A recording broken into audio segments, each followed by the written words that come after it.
আমি প্রথমেই বলি, আমি কেন একটু তাড়াতাড়ি কথা বলতে চেয়েছি, কিছুক্ষণের মধ্যেই আমাকে বাসা থেকে বের হয়ে আত্মগোপনে যেতে হবে। আমি আপনাদেরকে এক বিন্দু বাড়িয়ে বলছি না, গত 2 রাত যাবত এই অবস্থা আছে। আপনারা জানেন রুমিনের বাসায় কিভাবে অ্যাটাক হয়েছে। আমাদের ইউনিভার্সিটিতে গেটে গেটে এসে খবর নেওয়া হচ্ছে, বিশেষ করে আমার এবং 2 একজন শিক্ষক সম্পর্কে। আমরা কখন বের হই, কখন আসি, আমাদের এখানে কেউ আসে নাকি, এবং আমাদের বিভিন্ন শুভানুধ্যায়ীরা বিভিন্ন ভাবে ওয়ার্ন করছে যে কোনো সময় অ্যাটাক যে কোনো সময় হতে পারে। আমরা তো এই ফিয়ারের কথা বললাম, আমাদের চেয়ে অনেক অনেক অনেক অনেক বেশি বিপদে আছে আমাদের সমন্বয়করা, আমাদের ছাত্ররা, আমাদের তরুণরা। আজকে তারা রাস্তায় যেভাবে জীবন দিচ্ছে, আপনারা যারা বাইরে আছেন আপনারা কল্পনা করতে পারেন না। আমি মুক্তিযুদ্ধ দেখিনি, আমার বয়স তখন 6 ছিল। আমার মনে হয় এর চেয়ে মহত্তম স্যাক্রিফাইস কি হতে পারে। যে কোনো সময় তারা মারা যেতে পারে, যে কোনো সময় গুলি খেতে পারে ইয়াং ইয়াং ছেলেদের। আজকে একটা দিনে 100 জনের মতো মানুষ মেরে ফেলেছে। আপনারা হিসাবে করেন যে 250-300 মারা গেছে। আমরা বিশ্বাস করি না, আমরা এই গভর্নমেন্টের কোনো কথা বিশ্বাস করি না। এই গভর্নমেন্ট যে আবু সাইদের খুনি নাকি আন্দোলনকারীরা বলতে পারে, এখানে যদি হাজারো খুন হয়ে থাকে আমি একটু অবাক হব না। এবং আজকে যে সিচুয়েশন চলছে, এই যে আপনার 3 দিনের সরকারি ছুটি দিয়েছে, অনির্দিষ্টকালের জন্য কারফিউ দিয়েছে, এটার উদ্দেশ্য অত্যন্ত খারাপ বলে আমরা মনে করি। রাত্রে রাত্রে ব্লক রেইড হবে, এখানে আরো অ্যাটাক হবে, আরো খুন হবে, আরো মার্ডার হবে। এবং আমরা বিশ্বাস করেন, আমরা বাংলাদেশে যারা আছি, বাংলাদেশে প্রত্যেকটা মানুষ যে যেভাবে পারে চেষ্টা করছে।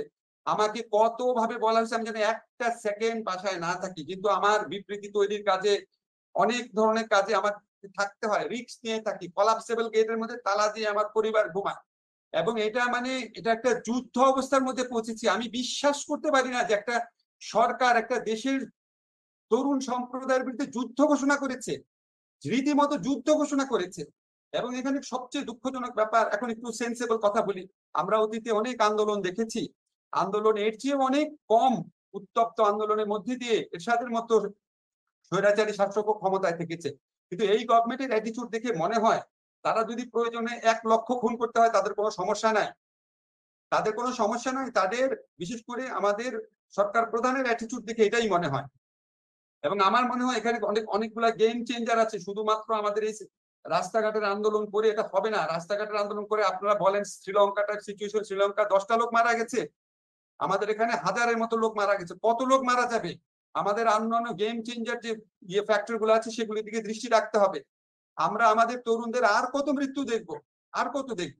এখানে আপনারা যারা বাইরে আছেন আপনাদের কাছে অনুরোধ করি, আমি জানি এখানে জুলকারনাইন শাহের আছেন, এখানে আপনার রুমি ভাই আছেন, এখানে মনির হায়দার আছেন, শাহেদ আলম আছেন, ফাহাম আছেন, আপনারা অনেকে যে আছেন আপনারা অনেকভাবে ভূমিকা রাখছেন। আমাদের দেশ থেকে আমাদের 2টা আর্জ আছে। একটা হচ্ছে দেখেন গেম চেঞ্জার কি, একটা গেম চেঞ্জার হচ্ছে সরকারের ভেতর থেকে কোনো বাহিনীর যদি বোধোদয় হয়, কোনো বাহিনীর বোধোদয় হয়। এরশাদ আমলে একটা বাহিনী বোধোদয় হয়েছিল, তারা বলেছে আমরা তোমার সাথে নাই, এটা একটা ফ্যাক্টর ছিল। আর এটা হচ্ছে ইন্টারন্যাশনাল প্রেশার। আমরা প্রচন্ড হতাশ, এইরকম একটা সময়ে আমেরিকা এত বড় বড় কথা বলে এখন তাদের লেজিটিমেট যে সমস্ত প্রেশার দেওয়ার জায়গা ছিল সেটা তারা কি করছে।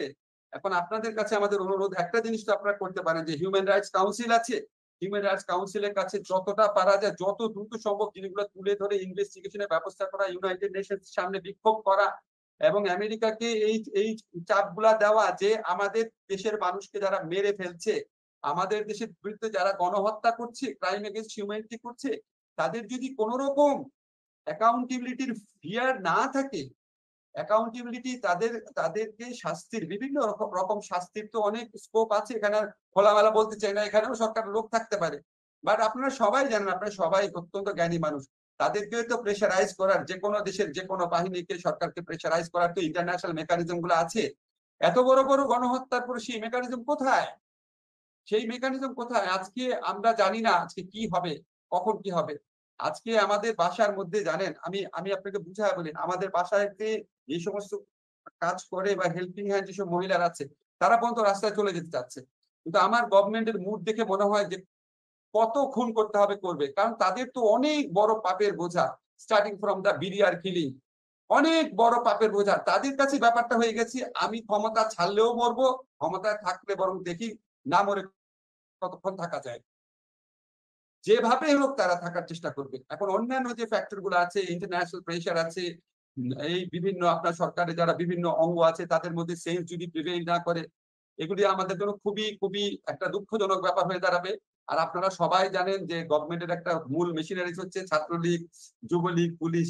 ভাই বিনয়ের সাথে বলি, ভালো করে খেয়াল করে দেখেন, গভর্নমেন্টের একটা মূল বা বিরাট মেশিনারিজ হচ্ছে বিচার বিভাগ। বেশি কথা বলতে চাই না।